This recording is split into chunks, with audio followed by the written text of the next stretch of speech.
जय हिंद। बात करें आज की, तो आज है मानवाधिकार दिवस यानी 10 दिसंबर। तो इसके उपलक्ष्य में इसके इतिहास के बारे में आज हम पूर्णतः जानेंगे।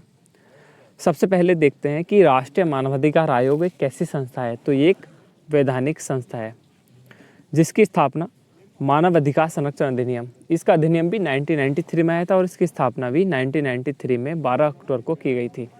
ठीक है, बात करें इनके अध्यक्ष के बारे में, तो इनके अध्यक्ष हैं अरुण कुमार मिश्रा। तो इसमें मैं आपको शॉर्ट बता रहा हूँ क्योंकि वीडियो काफ़ी लंबी हो जाती है। तो मेन टॉपिक है, बाकी आपको PDF मिल जाएगी टेलीग्राम पर। बात करें इसके मुख्यालय की, मानवाधिकार आयोग के, तो नई दिल्ली में स्थित है। और जैसे आपके कुछ अधिकार हैं, जीवन का अधिकार, स्वतंत्रता अधिकार, समानता का अधिकार, काम एवं शिक्षा का अधिकार, ये शामिल हैं। ये अधिकार इसमें शामिल हैं। इसके इतिहास की बात करें, मानवाधिकार का इतिहास, तो सबसे पहले संयुक्त राष्ट्र महासभा द्वारा 10 दिसंबर 1948 को इसे पेरिस में अपनाया गया था। एक ऐतिहासिक दस्तावेज है।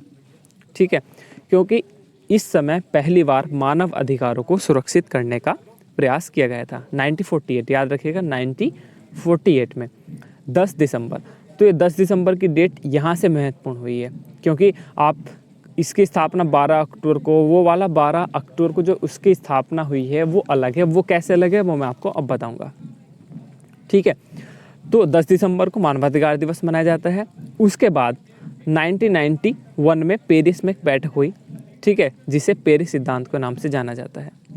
आगे चलकर यह राष्ट्रीय मानवाधिकार संस्थाओं की स्थापना और संचालन की नींव साबित हुए। याद रखिएगा कि कैसे 1948, पहले 1948, ठीक है, फिर 1991 और उसके बाद आ जाएगा आपका 1993। तो आप समझ सकते हैं कि किस तरह मानव अधिकार संरक्षण अधिनियम बना 1993 में, जिसकी स्थापना 12 अक्टूबर 1993 को हुई।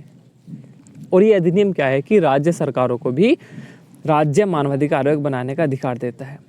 ठीक है, इसमें एक परिषद है, मानवाधिकार परिषद, इसको और देख लेते हैं। ये भी एक अंतर सरकारी निकाय है जिसका गठन मार्च यानी 15 मार्च 2006 को संयुक्त राष्ट्र महासभा के प्रस्ताव द्वारा किया गया था। इसमें भी वही चीज़ें हैं, ठीक है, जैसे मानवाधिकार की उल्लंघन की जांच करना, तो इसमें है। ठीक है, मैं आपको शॉर्ट इसमें बता देता हूँ। इसकी बात करें, इसमें सदस्य, तो इसमें जो सदस्य हैं वो 47 सदस्य देशों से मिलकर बनता है। बात करें नेशनल ह्यूमन राइट कमीशन की संरचना के बारे में, तो एक बहुसदस्य संस्था है जिसमें अध्यक्ष सहित 7 सदस्य होते हैं और इसमें कम से कम 3 सदस्य पदेन होने जरूरी हैं। ठीक है, और इनकी नियुक्ति, कभी कभी पूछ लेगा इनकी नियुक्ति, तो इनकी नियुक्ति राष्ट्रपति द्वारा प्रधानमंत्री की अध्यक्षता वाली एक उच्च स्तरीय कमेटी की सिफारिशों के आधार पर की जाती है। यहाँ से इनके पूछ लेगा कि इनके सदस्यों का कार्यकाल कितना होता है, 70 वर्ष की उम्र या 5 वर्ष, जो भी इसमें पहले हो। इनको हटाना वही है सुप्रीम कोर्ट के न्यायाधीशों की जांच, कोई भी इनका आरोप सिद्ध हो जाए, असमर्थता का, दुराचार। ठीक है, बाकी इसमें कुछ 5 विशिष्ट विभाग हैं, ठीक है, वो भी इसमें होते हैं। तो मानव अधिकार आयोग, ठीक है। अब बात करें राज्य मानवाधिकार आयोग, तो राज्य मानवाधिकार आयोग में देख लीजिएगा, अगर बात करें राष्ट्र की तो वो अलग है। राज्य में नियुक्ति कौन करेगा? राज्यपाल। तो अब उसी तरह सेम राज्य का भी होता है। ठीक है, अब NHRC की कार्य और शक्तियाँ देख लेते हैं।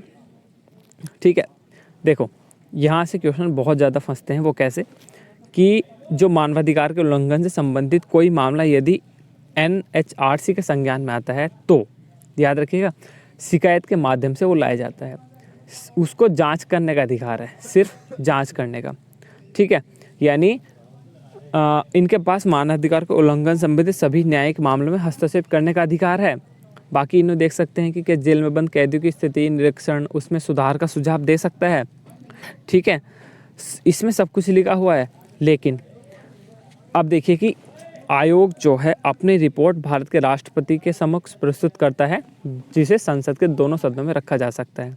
अब मेन चीज़ यहाँ से है, वो देखिए क्या कि इसके पास किसी मामले के संबंध में मात्र सिफारिश करने का अधिकार है, लेकिन किसी भी निर्णय को लागू करने के लिए बाध्य नहीं कर सकता। यही चीज़ मेन है इसमें। ऊपर से जो मैं बता रहा हूँ आपको, सबसे मेन चीज़ ये है।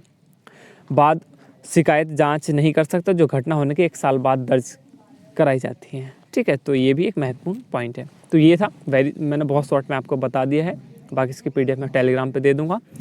तो मिलते हैं नेक्स्ट वीडियो में किसी अच्छे टॉपिक के साथ। जय हिंद।